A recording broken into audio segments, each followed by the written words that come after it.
Yo, what is going on, everyone, and welcome to a college application tip video. So I'm currently a senior. It's March, so I just got done with the whole application process. I'm currently in the process of choosing a college, so that's fun. But I figured why not make this video to help some of you guys who are about to start it or in it right now. Probably not the best time to be uploading it since I don't think people really start thinking about the process till summer, but if you are thinking about it before then good for you. And a really quick disclaimer before we get into it, the college application process is huge. There's so many little parts involved. There's no way I could possibly get to all of it in this video. I tried covering as many areas as possible, so hopefully you still find it helpful. And yeah, with that said, let's get into it. So my first tip is going to be to use Common App and Coalition App as much as possible. Now, if you don't know what either of those are, hopefully you are in the middle of senior year, but basically they're the sites that you apply to the majority of colleges through. To check if your college uses it or which one they use, go to their website and then under the how to apply or whatever they title it section, it should list one of them, if not both. If they do list both, then I would definitely choose Common App because in my opinion it's much more organized and easy to use, but Coalition isn't like the worst thing in the world or anything. Basically, you just enter in all your information at once. They give you a few essay prompts for you to write one essay with, and then you can add up to like 20 colleges each, and then each college has their own questions and essays and stuff like that, but that's all pretty self-explanatory. So it's just a convenient way to apply to most of your colleges without having to enter in all your information a bunch of times and have one collective essay.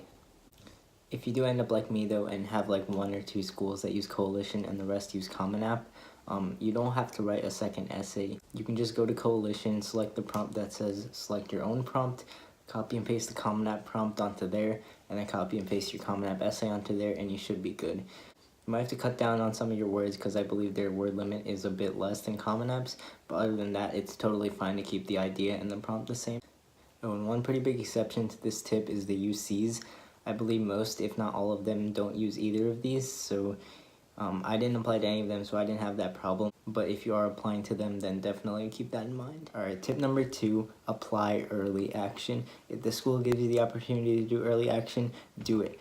You get your decisions like 2 or 3 months before regular, and you have a slightly higher acceptance rate, so there's literally no harm in it. Plus, it gives you more time to focus on your schools that only offer regular decision. As for early decision, only do it if you're 100%, I repeat, 100% sure that if you get accepted, you are able and will go to that school.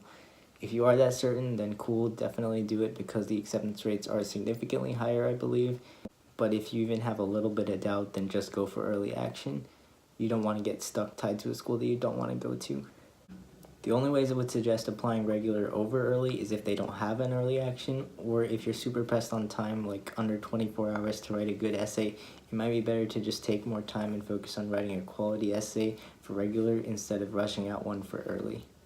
If you have time, just make a spreadsheet with all the schools and their deadlines just to make sure you don't miss anything. Next up is 3 things about recommendations. First off, who you should get them from.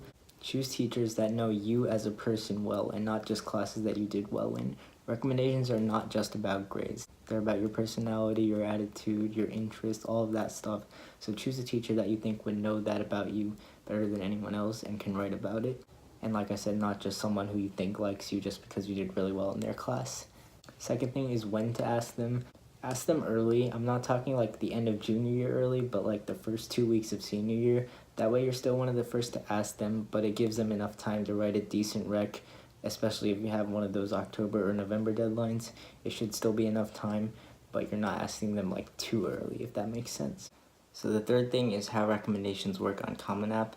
So first you want to go to any random college, click on the Recommenders and FERPA section, go ahead and waive and authorize that FERPA, and then you can go to invite and manage recommenders and invite the teachers and counselor you want by their email.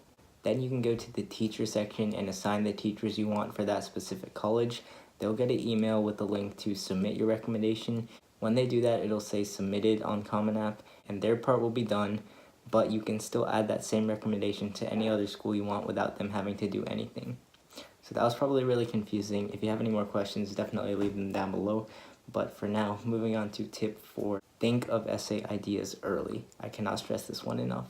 So first of all, preferably during summer. Again, if you're watching this in November, you better get on it. Just look through all the Common App or Coalition App essay prompts, as well as the university-specific supplemental essay prompts if they do have any, which it'll list under Common App if the college does. and just think of a bunch of ideas and try to find one that you're set on. The reason I say this is for me and my friends at least, and I'm sure a lot of other people out there, just coming up with an idea that we were good with was half the work. It took me a solid 2 or 3 weeks and a couple thrown away drafts to finalize what I wanted mine to be on and actually start writing. And trust me when I say this, but when you do get to that point, actually writing the essay is not that bad. Alright, so now I'm going to hit you guys with some really quick general essay tips. First of all, don't be afraid to just write. It might seem counterproductive, but just let your ideas flow out no matter how bad they are, format, grammar, whatever. Just write a bunch of them out and then later go through them, pick some that you really liked, and then you can incorporate those into your final essay. Second, have someone else read your essays. It doesn't matter if it's a friend, a parent, a teacher, just get someone to look at it. Something that might seem perfect to you might have some pretty obvious errors to someone else, so it's really good to get a second pair of eyes onto it. And also don't pay crazy amounts for essay reading services. Like I've seen people pay $1,000 for these. They're just not worth it in my opinion. The difference that it'll make is not going to make or break your application. And lastly, do the optional essays. If you're not super close on time, they really do help because for one, they tell more about you, and two, it shows that you put in extra effort, which obviously colleges like to see that. So yeah, do the optional essays if they do have any. Oh, and one more thing. I don't know if they fixed this for next year or not, but for us at least, if you did your essay on Google Docs and copied and pasted the whole thing onto Common App, it auto-bolded the entire essay for some reason. And I didn't realize that until I submitted a few of my applications. They were all just fully bolded. So that was kind of annoying. It wasn't really a big deal or anything, but if you are copying and pasting from Drive, just make sure that it's not bolded. Moving on, financial aid. In order to be eligible for pretty much any kind of aid, you need to fill out FAFSA, which is a free online application for student aid. It should open in early October, so don't do anything before then other than just creating an account. And when it does open, you should fill it out ASAP, but don't stress yourself over doing it on the first day that it's up, as I saw a lot of people do this year. The website's going to be slow, it's going to crash, it might not even load sometimes, and that's just not worth sitting through in my opinion. I would fill it out like 3 days after when there's not too many people trying to do it at the same time. And when you do start filling it out, it should take about 40 minutes, give or take, as long as you have the right documents with you or your parents to ask. I know FAFSA as a whole is pretty confusing, so again, if you have any questions on that, leave them down below too.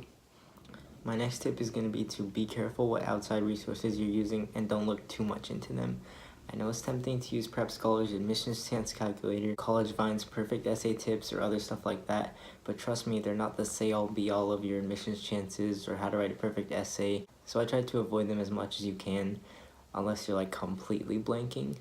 Personally, I use the Applying to College subreddit, and shout out to y'all, as well as a bit of College Confidential. I found these helpful because you're mainly talking to other students who are in the same position as you, as well as a few admissions counselors and current college students mixed in there. And if you do have a question, you can ask it and get a decent answer within a few hours.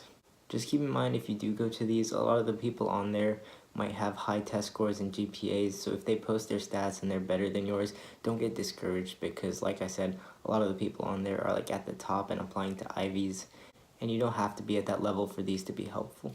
Now, once you submit your application, don't think that it's over. What I mean by this is make sure within a few days of you applying that the college sends a confirmation email saying that your application has been received. And in that email, they should have a login to the portal.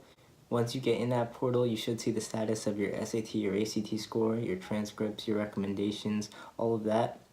So make sure all of those are either there already or in the process of getting there and there's no issues with any of that. Also, some colleges might require you to do some additional stuff in the portal after applying, such as SSARs or SRARs, which is basically when you have to self-report your entire transcript, which sucks and it does take a decent amount of time, but it's what you gotta do for some of them. Off the top of my head, some that I know do this are Florida, Penn State, Virginia Tech, and Temple. So yeah, once you hit that submit button on Common App, keep in mind that there's usually still stuff that you have to do after that. And my final tip is going to be, do not let this process control your life. With essays, yes, they're important, but they're just one part of so many other things that are in your application. So don't stress and spend so much time on getting one essay to be 100% perfect. Because if you do, then you're probably hurting other parts of your application. Now, I'm not saying don't spend time on them because yes, they require effort. But if it gets to that point to where it's messing with other parts of your life, that's when you should just take a step back. I know it's a lot having this whole application process going on in the background, But if you start early and, like I said, think of essay ideas early and other stuff like that, and if you put in a decent amount of time from then until the due date, it shouldn't get to that point. And side note that kind of goes along with that, your grades in the first part of senior year do matter. If colleges see that all of a sudden you're getting a bunch of C's and D's, that does not look good, and it could make the difference. So you got to keep your grades up for the first part of senior year at least, too. And with all of that said, I think I'm finally ready to end off this video. This has gone on a lot longer than I expected, but hopefully you learned something. There's still a lot more I could touch on, especially with like financial aid and stuff like that, but I just don't have the time. So please, for the third time, if you have any questions, leave them down below, and I will see you later. Peace out. No stylish, no Chanel, Saint Laurent, Gucci bag.